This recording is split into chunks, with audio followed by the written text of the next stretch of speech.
Hello guys, thanks for your love. It's Ryan. Naslen Sandeep Malayalam ഇൻഡസ്ട്രിയിലെ തന്നെ ഇപ്പോൾ കത്തി നിൽക്കുന്ന രണ്ട് യങ് ആക്ടേഴ്സ്. ഒരു മാസം മുമ്പ് ലോക സിനിമ ഇറങ്ങിയപ്പോൾ നെസ്ലന് നല്ല റിവ്യൂ, 300 കോടി അടിച്ചു. 300 കോടി അടിക്കുന്ന നടൻ, ഏറ്റവും യങ് നടൻ. അതേപോലെ അതിന് മുമ്പ് പ്രേമല ഇറങ്ങിയപ്പോഴും 200 കോടി അടിച്ച് 135 കോടി അടിച്ച 100 കോടി അടിച്ചു. ആ റെക്കോർഡും നെസ്ലൻ്റെ പേരിലുണ്ട്. ഇപ്പോൾ സന്ദീപിൻ്റെ ഒരു മൂവി ഇറങ്ങി, ഇക്കോ. നല്ല റിവ്യൂ ആണ്, നല്ല മൂവിയാണ്. കിഷ്കിണ്ഠകാന്തം ടീമിൻ്റെ റീജോയിനിങ് മൂവിയാണ് ഇക്കോ. നല്ല റിവ്യൂ ആണ്. ഞാൻ പടം കണ്ടിട്ടില്ല, പക്ഷേ യൂട്യൂബ് റിവ്യൂസും കമൻറ്റ് ബോക്സ് റിവ്യൂസും എല്ലാം കൂടെ നോക്കിയപ്പോൾ ആരും മോശമൊന്നും പറയുന്നില്ല. നല്ല ഇൻട്രസ്റ്റിംഗ് മൂവിയാണ്, നല്ല സ്റ്റോറി ഉണ്ട്, എല്ലാം ഉണ്ട്. പോയി കാണണം, സമയം കിട്ടിയിട്ടില്ല, പോയി കാണും. ഇത് ഒരു കമ്പാരിസൺ വീഡിയോ അല്ല, നെസ്ലൻ്റെയും സന്ദീപിൻ്റെയും കമ്പാരിസൺ വീഡിയോ അല്ല. But it's against the people who compare dum. ഈ മലയാളത്തിലെ രണ്ട് ടാലൻറ്റഡ് ആക്ടേഴ്സായ നെസ്ലൻ്റെയും സന്ദീപിനെയും കമ്പയർ ചെയ്യുന്ന അവർക്ക് അഗെയിൻസ്റ്റ് ആയിട്ടാണ് വീഡിയോ. നെസ്ലൻ്റെ രീതിയിൽ നല്ലൊരു ടാലൻറ്റഡ് ആക്ടറാണ്. സന്ദീപ് അതേപോലെ തന്നെ സന്ദീപിൻ്റെ രീതിയിൽ ഒരു ടാലൻറ്റഡ് ആക്ടറാണ്. ഇവർ രണ്ടുപേരും ചെയ്യുന്നത് അവർക്ക് കൊടുത്തിട്ടുള്ള റോള് അത് കറക്റ്റായിട്ട് ഡയറക്ടർ കൊടുത്തിട്ടുള്ള റോള് അവർ കറക്റ്റായിട്ട് ചെയ്യുകയാണ്.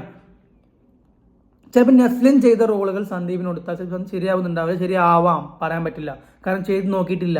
പ്രേമലുവിലെ റോള് നമ്മൾ അതേ പൊസിഷനിൽ സന്ദീപിനെ കൊണ്ട് നോക്കൂ, ചിലപ്പോൾ ശരിയാവാം, പറയാൻ പറ്റില്ല. കാരണം ചെയ്ത് കൊടുക്കാൻ ഒരു ചാൻസ് കൊടുത്താൽ മാത്രമുള്ളൂ നമുക്ക് പറയാൻ പറ്റും. അതിന് മുമ്പ് ഒന്നും പറയാൻ പറ്റില്ല. പക്ഷേ സന്ദീപിൻ്റെ റോള് പടക്കളത്തിൽ ഒരു നല്ല ബ്രില്യൻ റോളായിരുന്നു. അത്രയും പ്രൊഫഷണലായിട്ട് അതിൽ റൊമാൻറ്റിക് വരുന്നുണ്ട്, പേടി വരുന്നുണ്ട്. കാരണം ഫസ്റ്റ് ഹാഫ് മുഴുവൻ ഈ രഞ്ജിത്ത് സാറിനെ പേടിച്ച് നിൽക്കുന്ന സന്ദീപിൻ്റെ ആ ഒരു എക്സ്പ്രഷൻസും എല്ലാം ബ്രില്യൻ ചെയ്തിട്ടുണ്ട്. സെക്കൻഡ് ഹാഫിൽ രഞ്ജിത്ത് സാർ സന്ദീപിൻ്റെ ബോഡിയിൽ കയറിയ ശേഷം ആ ഒരു ട്രാൻസിഷൻ അത് ബ്രില്യൻ്റ് ആയിട്ട് ചെയ്ത ഒരാളാണ് സന്ദീപ്. ചിലപ്പോൾ അത് നെസ്സൻ ചെയ്യാൻ പറ്റിയേക്കാം, പറയാൻ പറ്റില്ല. കാരണം കൊടുത്ത് നോക്കി അവൻ ചെയ്ത് നോക്കിയിട്ടില്ല. പിന്നെ നമ്മളെങ്ങനെ പറയും? ഇവിടെ നെസ്ലൻ ഒരു റൊമാൻറ്റിക് അല്ലെങ്കിൽ പ്രണയ മൂവികൾ, പ്രേമത്തിൻ്റെ കാര്യം പറയുകയാണെങ്കിൽ നെസ്ലൻ കഴിഞ്ഞിട്ട്, ഇനിയിപ്പോൾ സന്ദീപോളും ഞാൻ പറയുന്നില്ല, പറഞ്ഞ കമ്പാരിസണായി.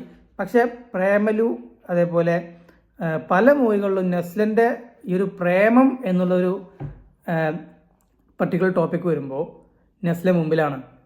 പക്ഷെ ഫൈറ്റ് വരുമ്പോൾ അത് സന്ദീപിനാണ്. സന്ദീപ് പടക്കളം മൂവിയിലെ ഫൈറ്റ്, അതേപോലെ ആളെപ്പോയി ജിംഖാന മൂവി കുറച്ച് ഡൗൺ ആണെങ്കിലും അതിൽ സന്ദീപിനും നെസ്ലനും കൊടുത്ത റോള് കറക്റ്റായിട്ട് അവർ ചെയ്തിട്ടുണ്ട്. അവർക്ക് അവരുടെ റോള് കൊടുക്കുന്ന ഡയറക്ടറാണ് ഖാലിദ് ജലീൽ. ഓക്കെ.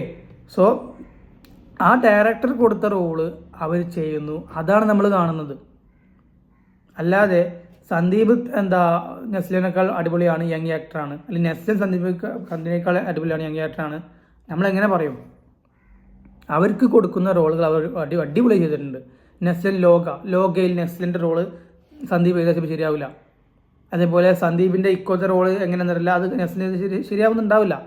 ഈ ഡയറക്ടേഴ്സ് ഈ ടോപ്പിക്ക്, അതായത് ഒരു സ്റ്റോറി റൈറ്റർ ചിലപ്പോൾ സന്ദീപിനെ വെച്ച് ഫസ്റ്റ് തന്നെ കാസ്റ്റിംഗ് ചെയ്തിട്ടായിരിക്കാം സ്റ്റോറി എഴുതുന്നത്. അല്ലെങ്കിൽ സ്റ്റോറിയിലേക്ക് ആവശ്യമുള്ള ഒരു ആ ക്യാരക്ടർ ആവശ്യമായ നടനെ കാസ്റ്റിംഗ് സമയത്ത് നോക്കിയെടുക്കുന്ന സന്ദീപിനായിരിക്കാം. അപ്പോൾ ആ സന്ദീപിന് വേണ്ടി ചെയ്ത കുറച്ച് ഏരിയാസ് ആ ഒരു സ്റ്റോറിയിൽ ഉണ്ടാവാം. അപ്പോൾ സന്ദീപ് ചെയ്താൽ ശരിയാവുള്ളൂ. ഒരിക്കലും സന്ദീപിനേക്കാൾ മികച്ചത് നെസ്ലിനേക്കാൾ മികച്ചത് സന്ദീപാണെന്ന് പറയാൻ നമുക്ക് അതില്ല. നെസ്ലൻ ചെയ്ത കുറച്ച് മൂവീസ് നോക്കാം നമുക്ക്. തണ്ണിമത്ത ദിനങ്ങൾ, ചെറുപ്പകാലമാണ്, +2 സ്റ്റുഡൻറ്റ്, അതിലാണ് തുടക്കം. മാത്യൂസിൻ്റെ ആണെങ്കിലും നെസ്ലിൻ്റെ ആണെങ്കിലും തുടക്കം അതിലാണ്. നല്ല രീതിയിൽ ചെയ്തിട്ടുണ്ട്, ബ്രില്യൻ, ഒന്നും പറയാനില്ല. ആ മൂവിയിൽ അങ്ങനെ റോള്, ആ ഡയലോഗ് നല്ല വൈറലായിരുന്നു. നിങ്ങൾക്ക് പ്രാന്താണ് പെണ്ണുങ്ങളുടെ പിറകെ പോകാൻ, ആ ഡയലോഗ് ഭയങ്കര വൈറലായിരുന്നു. അത്യാവശ്യം നല്ല റോളായിരുന്നു അത്. അതിനുശേഷം കേശു ഈ വീടിൻ്റെ നാഥൻ, ദിലീപിൻ്റെ മകനായി. പടം കുറച്ച് കോമഡി ആ രീതിയിലാണെങ്കിൽ നെസ്ലൻ കറക്റ്റ് ആ റോൾ ചെയ്തു, ഒരു സംശയമില്ല. പിന്നെ ഇനിയിപ്പോൾ ഒരു ആംഗ്രി ഫേസ് ആണെങ്കിൽ നെസ്ലിന് ആംഗ്രി ഫേസ് വരില്ല എന്ന് പറഞ്ഞവർക്ക് വേണ്ടി Kuruthi, one of the underrated മൂവിയാണ് കുരുതി. അതായത് വർഗീയത ആ ഒരു സംഭവം നിറഞ്ഞു നിൽക്കുന്ന ഒരു മൂവി. പൃഥ്വിരാജും മാമുക്കോയ, അതേപോലെ റോഷൻ മാത്യു, നെസ്ലൻ, അങ്ങനെ ഒരുപാട് ഷൈൻ ടോം ചാക്കോ, അങ്ങനെ ആ ഒരു സംഭവം നിറഞ്ഞു നിൽക്കുന്നൊരു മൂവി. അതിൽ നെസ്ലൻ്റെ റോൾ എന്ന് പറഞ്ഞാൽ അത്രയും ചിരിയൊന്നുമില്ല, മുഖത്ത് ചിരിയൊന്നുമില്ല, പ്രേമല്ല, but angry attitude face keep ചെയ്തിട്ടുണ്ട്. പിന്നെ സന്ദീപ് ആലപ്പുഴ ജിംഖാനയിൽ അദ്ദേഹത്തിന് സ്റ്റണ്ട് വളരെ നല്ലതാണ്, വളരെ. അതായത് സ്റ്റണ്ട് പറഞ്ഞാൽ ബോക്സിങ് സമയത്ത് തോറ്റു പോകുന്നൊരു സ്റ്റണ്ടാണ്. അതേപോലെ കോമഡി ആയിട്ടാണ് ഫേസ് ചെയ്തിട്ടുള്ളത്. പക്ഷേ ദ റിയൽ ഫൈറ്റ്, ആ ടർഫിലുള്ള ഫൈറ്റ് ആണെങ്കിലും നാട്ടിൻപുറത്തുള്ള ഫൈറ്റ് ആണെങ്കിലും അതിലൊക്കെ സന്ദീപിൻ്റെ ആ ഒരു ചവിട്ടിട്ടുള്ള ശേഷം ആ ജമ്പിന് ശേഷമുള്ള നൃത്തമുണ്ട്, ശ്വാസം മുറിച്ചിട്ടില്ല, അതൊക്കെ ബ്രില്യൻ്റ് ആണ്, ഒന്നും പറയാനില്ല. സോ ഞാനിവിടെ കൺക്ലൂഡ് ചെയ്യുന്നത്, നെസ്ലിനേക്കാൾ മികച്ചതല്ല സന്ദീപ്, സന്ദീപിനേക്കാൾ മികച്ചതല്ല Naslen. Both are talented actors of Malayalam industry.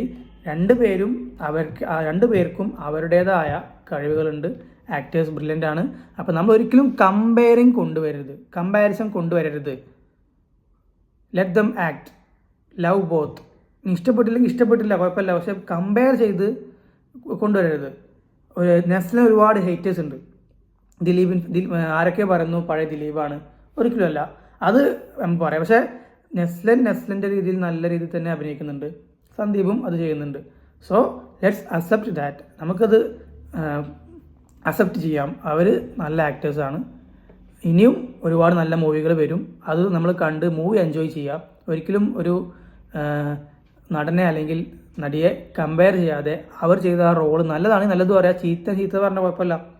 ഒരു റോൾ ചീത്തയാകുമ്പോൾ മറ്റേ ആളെ ഇത് കുറഞ്ഞിട്ട് അവൻ പോരാ ഇവ നല്ലതാണെന്ന് പറയുന്ന ആ ഒരു പരിപാടി അത് ശരിയല്ല. ഓക്കെ, സോ ഇതായിരുന്നു ഇന്നത്തെ വീഡിയോ. അടുത്ത വീഡിയോ ആയിട്ട് അടുത്ത ദിവസം കാണാം. Thank you, by.